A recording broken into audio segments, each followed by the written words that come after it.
As mitocôndrias são pequenas estruturas que existem em todas as células.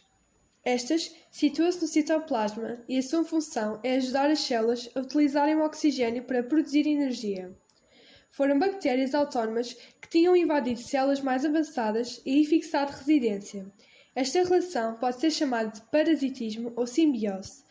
Alguns dos genes mitocondriais foram lentamente transferidos para o núcleo, onde estão até hoje.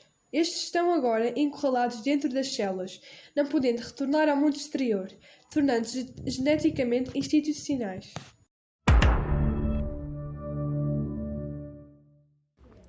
O espermatozoide, ao entrar no óvulo para entregar o seu conjunto de cromossomas nucleares, deixa de ter qualquer utilidade para as mitocôndrias, que são expelidas juntamente com a cauda.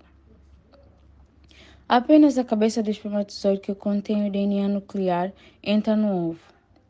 O óvulo passa a ter o DNA nuclear de ambos os progenitores, mas as suas únicas mitocôndrias são as que se encontram no citoplasma, no óvulo, e todas elas têm a origem da mãe. Assim, o DNA mitocondrial é sempre herdado da mãe, pois só estas é que possuem óvulos, já o DNA nuclear vem da parte do pai. O óvulo fertilizado divide-se continuamente até se tornar um bebê. As mitocôndrias encontradas durante este processo são as cópias das originais feitas a partir do óvulo materno.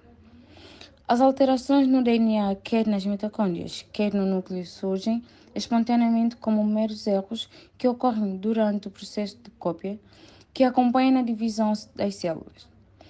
As células têm mecanismos que verificam os erros e que corrigem a maior parte deles, mas alguns não são detectados e acabam por não ser corrigidos, causando assim mutações genéticas que podem produzir graves doenças genéticas. Se estas mutações ocorrem em células destinadas à produção de óvulos ou de espermatozoides, ou seja, células germinativas, então podem ser transmitidas à geração seguinte. Porém, as mutações que ocorrem nas células somativas, ou seja, que não dão origem às células germinativas, não podem ser transmitidas aos seus descendentes.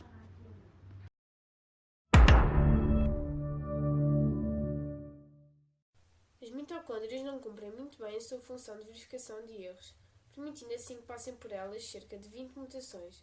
Por isso, no DNA mitocondrial pode-se encontrar muitas mais mutações do que no DNA nuclear. Graças à elevada taxa de mutações no DNA mitocondrial, conseguimos saber muito mais acerca dos desenvolvimentos dos tempos passados. Na região de controle, no DNA mitocondrial, onde ocorre com mais frequência as mutações, pois não contêm em si os códigos de desempenho de alguma função em especial. Caso tivesse, muitas das mutações afetariam o desempenho das enzimas mitocondriais. Por isso, as mutações que ocorrem na região de controle não são eliminadas, pois são neutras, ou seja, não têm funções específicas. Se a mutação nessa região de controle fosse muito violenta, seria muito difícil após algumas gerações distinguir os sinais importantes das alterações. Por isso, procurou-se assim uma forma de testar isso, onde no princípio pretendia-se descobrir um grande número de pessoas vivas que pudessem ser descendentes de uma única mulher. Começou-se então a trabalhar com várias famílias.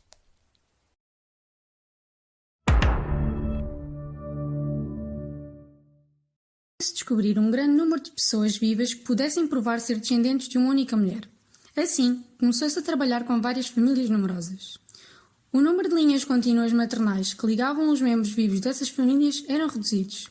Então, foram utilizados hamsters dourados, pois estes eram descendentes de uma única fêmea e tinham uma linha maternal direta que os ligava à sua mãe, a mãe de todos os hamsters. Estes herdaram dela o seu ADN mitocondrial, que é transmitido pela linha feminina tanto nos hamsters como nos seres humanos. Tudo o que se tinha que fazer era recolher uma amostra de ADN de hamsters vivos e comparar as sequências da sua região de controle, sem precisar de uma linhagem rigorosamente estabelecida, pois no final todos os hamsters vinham da mesma fêmea. Assim, a região de controle seria a mesma ou muito semelhante entre todos. Um grupo descobriu que existia o Conselho Nacional do Hamster Sírio da Grã-Bretanha, que estudava os comportamentos dos hamsters.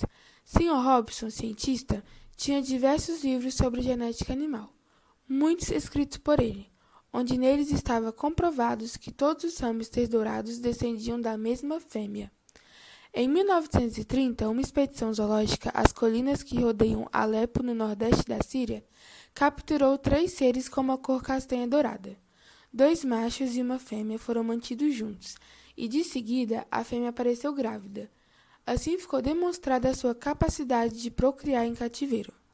As características desse hamster são que possuem pelagem castanha dourada, só têm atividade noturna, têm mau feitio e estão sempre prontos para morder. Quem os recebeu em primeiro foi o Instituto Conselho para Investigação Médica em Mill Hill, no norte de Londres, que ofereceu alguns ao Zoológico de Londres. Em 1938, chegaram aos Estados Unidos. Algumas cobaias, em vez de mortas, são levadas para casa e tomadas como animais domésticos. Passado um tempo, foram nomeadas como referências.